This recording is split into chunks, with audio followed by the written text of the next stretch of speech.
সাধাৰণতে এনে কথা নহয়, কিন্তু নোহোৱা নোপোজা ঘটনা এইবাৰ হৈছে। দুই সন্তানৰ মাতৃয়ে পলুৱাই আনিছে এগৰাকী যুৱতীক। ধুবুৰীত এতিয়া চৰ্চিত গুলচেহেৰা আমিনাৰ বিয়াৰ প্ৰসংগ। এই মহিলাগৰাকীৰ নাম গুলচেহেৰা খাতুন। ধুবুৰীৰ বালাজান প্ৰথম খণ্ড গাঁৱৰ বাসিন্দা গুলচেহেৰাই দুটিকৈ পুত্ৰ সন্তান থকাৰ পিছতো পলুৱাই আনিছে একেখন গাঁৱৰে আমিনা নামৰ এগৰাকী যুৱতী। আৰু এওঁ আমিনা। এতিয়া গুলচেহেৰা আমিনার ভাষ্য শুনক। আমরা 2-3 মাস যাওয়ার পরে আমরা দুইজন কারে মানে এমন মিলেমিশে হল যাতে কাকো ছাড়া কাইও থাকতে পারবে না আর কি এরকম। 2 বছৰ পূৰ্বৰ পৰাই হিয়া দিয়া নিয়া চলিছিল গুল আমিনাৰ। দুই পুত্ৰৰ মাতৃ গুলৰ স্বামী থকাৰ পিছতো চলিছিল গোপন প্ৰেম।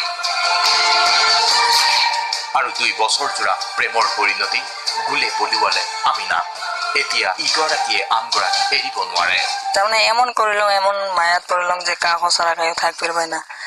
আর এই প্রেমত যদি আমার কাইও মারিয়ে ফেলে তাও বস্তুতে যখন তো তাও কাকো কাইও ছাড়বে পাই না আর কি। তুই থাকিব পাৰিব নেকি তেখেতৰ পৰা? একটা ইয়ে থাকবো। এক লগতে থাকিব? হ্যাঁ। সমাজে মানি ললে তথাপি থাকিব? তথাপি। সুপ্রিম কোর্টে মানি লৈছে ইতিমধ্যে? হ্যাঁ, তো সুপ্রিম কোর্টের অর্ডার পেয়ে আমরা কাজটা করছি। গুলচেহেৰাৰ কাণ্ডত হতবাক আমিনাৰ পিতৃৰ থানাত গোচৰ।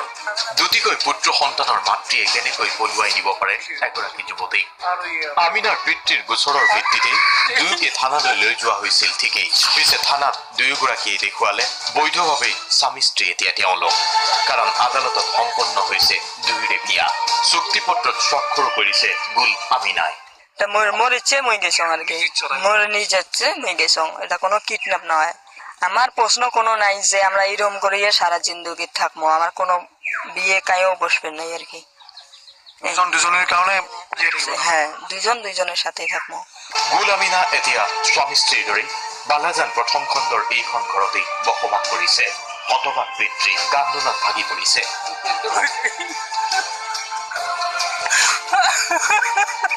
সমাজে কি কয় সেই কথা ভাবিও বিতত হৈছে গুলৰ পিতৃ মাতৃ। ওচৰ চুবুৰীয়াইও ভাবিবলৈ বাধ্য হৈছে কি হব, কেনেকৈ হব। আমার মনে তো খুব ভয় লাগিছে যে রাইজে মানি নিবেন লাগছে না। রাইজে কম আনছে ও বেটিকে তুমি ত্যায্য করে দাও। আমি এখন কেমন করে ত্যায্য করেছি। উচ্চতম ন্যায়ালয়ৰ ৰায়ৰ কথা কৈ বিয়াত বহিছে এই দুই মহিলা।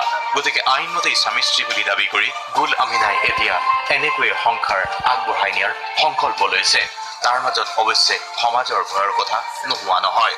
কিন্তু তাৰ মাজতো প্ৰেম সংসাৰ আগুৱাই নিয়াৰ এই সংকল্প গুল আমিনাৰ।